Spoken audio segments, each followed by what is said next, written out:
that the Hunter Biden story became one of the clearest examples of social media basically going way too far in terms of censorship. Because let's review what they did. I mean, when the New York Post, printed a true story, a story that no one disputes anymore. I mean, the Hunter Biden laptop is authenticated, it's validated. No one disputes that the information the New York Post reported is true.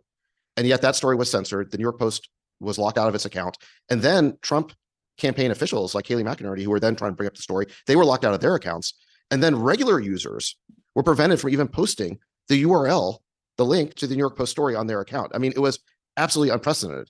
And then we found out from, I think, Mark Zuckerberg on the Rogan show that the FBI itself had approached social media, I think during the summer, and they had warned them. It was sort of a pre-bunking where they had warned social media that, look, a story is coming about Hunter Biden. It's Russian disinformation. So in other words, the social networks were primed by the FBI to censor this story.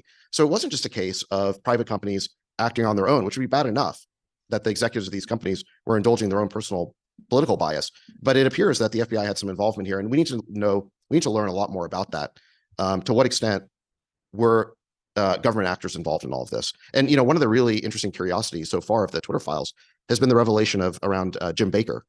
Did you see this? I mean, one of the main Jim Baker was the he was the general counsel over at the FBI, and he was involved in all these Russiagate hoaxes, like Alpha Bank, like the warrant to the FISA court that contained all the errors and omissions to spy on the Trump campaign. Yep. And so he was asked to leave. And where does he land? He lands as deputy GC at Twitter.